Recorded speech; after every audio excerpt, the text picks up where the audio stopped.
Hello, everyone, and welcome to the Lean Overview series.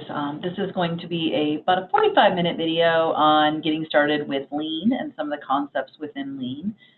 There is also a short little video on the concepts of PDSA, or the Plan, Do, Study, Act. So if you're interested in that, that is available as well. My name is, again, Sarah Pavelka. I am a faculty member here for Compass PTN. Happy to share with you today some of my love and my passion that I have for using process improvement and using the methodologies of Lean. So let's go ahead and get started. What we're going to be talking about today are some Lean concepts. We're going to talk about what it takes as a foundation for Lean. We'll be in-depth studying the Lean processes, and then we'll also be looking at some common techniques and tools. So when it comes to Lean, what exactly is it? Let's talk about a definition of what Lean is. So when you read through this definition, you may notice that there are some key words in this definition. The first one is talking about analyzing the flow of information. Could be flow of information, could be processes and materials. So really looking at the way things move within the organization. We would work to eliminate waste while striving for continuous improvement.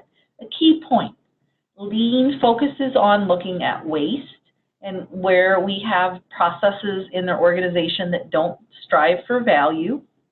But in the last part of this definition is improving value to the customer. So really ultimately in mind with what are we going to do that will help us drive the most value for our customer. We need to talk about what Lean is not. Lean is not a method to reduce the organization's headcount.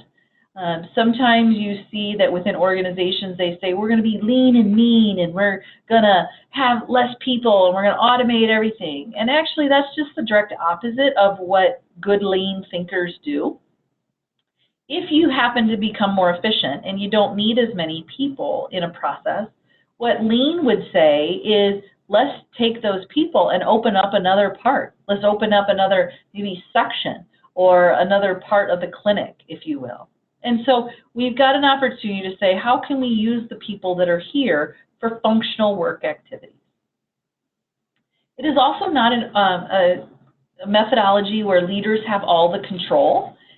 What it means is that we don't necessarily need to have all the decision-making done at the leadership level. It's really done at the employee level where they are actually making the decisions and doing the work. It's also not a one-shot quick fix. These are going to be cycles of improvement. We do not get to reinvent the wheel in one shot. It doesn't work that way. We have to think about doing many cycles of improvement. So when we think about a Lean environment, we want to think about a productive work environment for employees to really make change.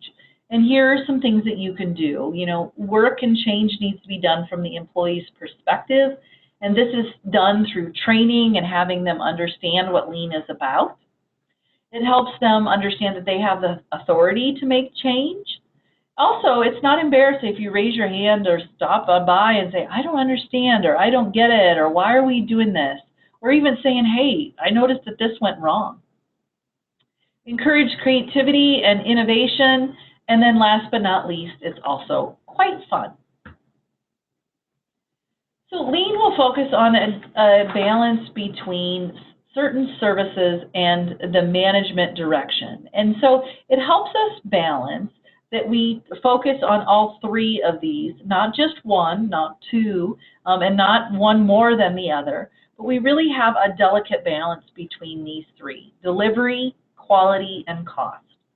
Ultimately, we know that when we have a better delivery of services, it increases our quality, so we have less errors, less defects, helps produce better quality. That has a very keen sense of improving our cost. So we know if we end up with rework in our system or unhappy customers, what that does is it drives our cost to retain customers, to fix those errors, and ultimately that creates an environment where we're wasting dollars. There, I will mention there are several different improvement techniques. Lean is one of those techniques. So think of the different improvement efforts as an opportunity to travel down different roads. My analogy I'll use is that lean is just one of many roads that we can travel down for improvement. So it could be the Plan, Do, Study, Act cycle. It could be Six Sigma, or even looking at patient-centered medical home. But all those improvement methodologies at the end of the day are very similar. They all have different benefits, and they have some opportunities to bring new insight and new innovation into your organization. The two most common ones in healthcare are the Plan, Do, Study, Act, and Lean. And so as I mentioned that there's another video about the Plan, Do, Study, Act, feel free to reach out and grab that video and watch that as well. But the Plan, Do, Study, Act started from a gentleman by the name of Deming, and it's really an early manufacturing method of improvement. And then Toyota came along years later and created its own process, very similar to the Plan, Do, Study, Act, and even the same in many sense. But its focus of lean is from the idea of value and waste. They focus with tools of mapping and flow and standard work. It too is very easy to use, much like the Plan, Do, Study, Act. But what it allows us to do is create better value to the patient.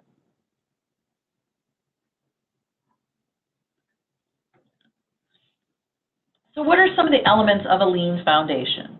Well, let's get started and take a look at those. These are three key pieces that we would need to consider when we think about a lean foundation. The first one is leadership, second one is culture, and the third one is teamwork. First of all, leaders need to be involved. They need to go to where the work is being done.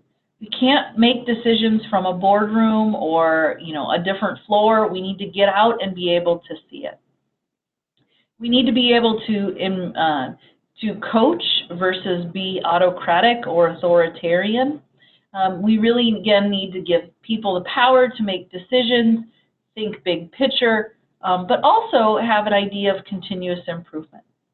And so leaders need to be involved, but they need to help us guide or transform, not have all the answers, not do it for us, but take an idea that we are going to guide and help, and even, I like the word coach.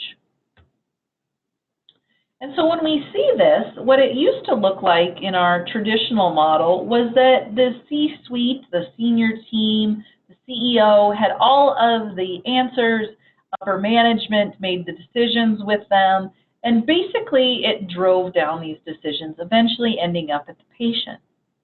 Well, in a human-centered behavior or a leadership-directed is we have a quality organization where it's supported and balanced on the decision-making of a CEO and upper management. But really what it does is it puts the patient at the center and the top of this pyramid where they should be to be able to say, we are the most important. We also need to have a productive culture of lean, and you can see from this slide that there are some productive lean cultures, and then there are some non-productive lean cultures. So think about that we need to have the right culture for lean to be adopted, whether that's, again, leaders that understand change and that they won't make the decisions, that you aren't passing on defects and being satisfied with things that are continually wrong. We also need to have great teamwork. These decisions are built in a team, and we ultimately need to have the team working together on making decisions, not just one or two people, but really the team coming together and focusing and making change. And so here are some leadership behaviors that you can think about and deploy in your organization or make sure are instilled in your organization when you think about involving the team and good lean leadership. So we've talked a little bit about the why, we've talked about the what, we've talked about the foundation, kind of the where you're coming from. And so now let's talk about the lean process itself, including the steps, the techniques, and the tools. So here are the lean steps. These are the 6 steps. If you watched the Plan, Do, Study, Act video, you notice there was 9 steps. So a little bit shorter, doesn't mean that we don't cover the same territory, but just defined a little bit different. And what we're going to do is we're going to walk through each of these steps, and we're going to talk about a tool that you could use for many of these steps. And so with same as Plan, Do, Study, Act, but in Lean, there are some common tools. So if we think about, I'm going to back us up a minute here. If we think about the lean process as the road, how do we get from A to B, or move from, community to community or town to town? We need a road, we need a method, we need a process, we need a path. That's what this is. Then we need a vehicle or way to get down the road, and here are some common lean tools. A3, waste identification, 5S, standard work, and Kaizens are the ones that we are actually going to walk through today. So first of all, A3, documentation. When you walk through those 6 steps, you need to be able to document your improvements. It's much like an electronic medical record for our improvements. An A3 documentation would be the same thing. A3 comes from the name and the size of paper. An A3 piece of paper is an 11 by 17 sheet of paper. So if you think of it, it's kind of like 2 8 by 11 sheets put together. But looking at this and saying, what are all the process steps and what did we do during those process steps? So an example of an A3 that you can see here, imagine that this is on an 11 by 17 sheet of paper. You can clearly see that in the upper left-hand corner here starts with step number 1, and we would work our way down through step 4 and come up to step 5, and then again down through the 6 steps. So you can see that as we hit each of these, make it look like kind of a string of Christmas lights, we would clearly walk through each of the steps and fill in right in here what we did in that particular step. Maybe even use some of the diagrams and the tools that we did within those steps.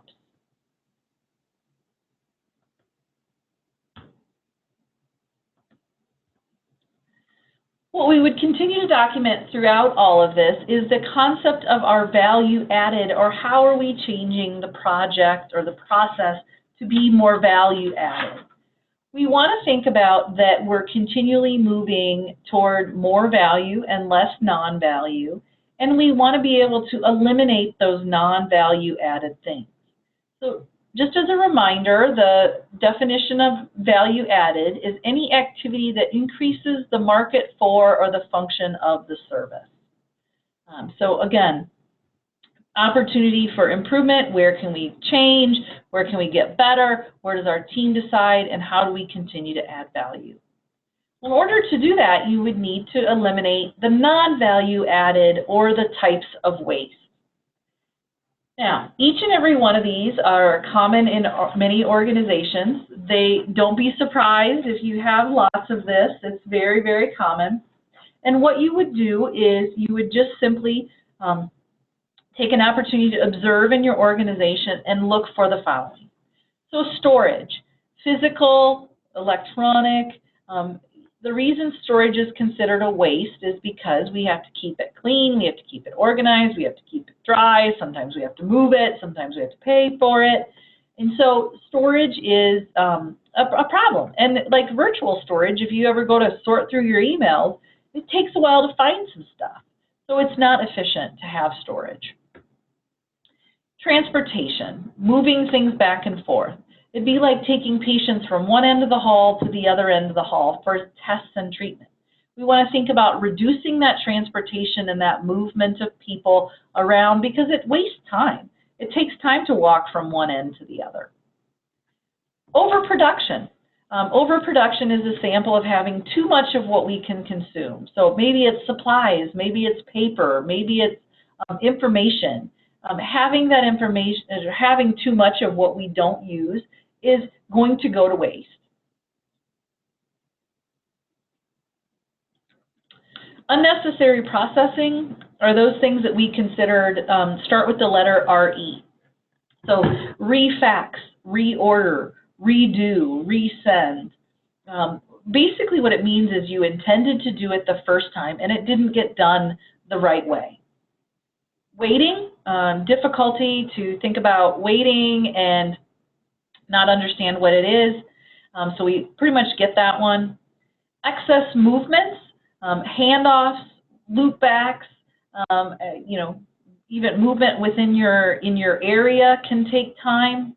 And then last but not least, we understand that defects are a waste. We don't ever like to have errors, and our job is to eliminate. So we talk about having a waste identification sheet. So again, going through your organization, you'd carry a piece of paper with these listed on it, and you'd just simply write down your findings.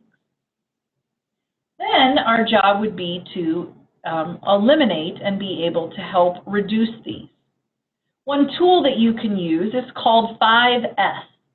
5S is a tool that helps you design and develop the most efficient workspace in eliminating waste in the day-to-day operation. So here are the 5 S's. This is very similar to if you've ever cleaned out a closet or a desk. First of all, you'd sort through things. What do we need to keep? What do we need to not keep? You'd find a place or a storage area for everything. You make sure you keep it clean. And last but not least, you'd work on standardizing and sustaining those gains. The last tool that I'm going to talk about is the use of standard work. Standard work is a tool that we would use to arrange the, once you've figured out and improved your process, you'd use it to define the best arrangement of people and materials and in their workstation. It's a consistent message to everyone. It's a consistent set of directions.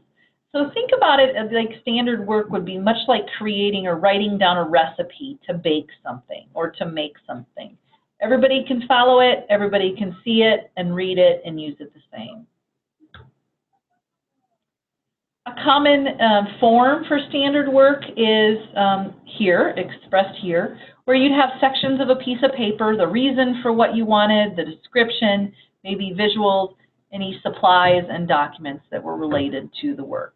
And so each process would have its own standard work form filled out and documented so others and individuals could follow it. So imagine what this would do to an orientation if you had a number of standard work forms completed. There are several resources out there and available for Lean tools and Lean applications, so please reach out if you have any questions. Before I forget, before we end, we have one more thing that I would like to share with you. The last thing is to talk about the benefits of a Lean organization. We need to remember that through our Lean or process improvement efforts, we would ultimately be able to increase the customer satisfaction, improve our customer retention, reduce our lead times, improve productivity, show better growth and earnings, and have a function, an environment where we focus on function, flow over function. So please enjoy the benefits of Lean, and I wish you the best of luck on your Lean journey. I'd like to end by saying thank you and appreciate everyone's time and your opportunity that you had today to take and watch this short video. If you have any questions, please let me know. I can be reached at the information below. And again, we appreciate your time and your efforts to serve the patient population through the Compass PTN. Thank you, and make it a great day.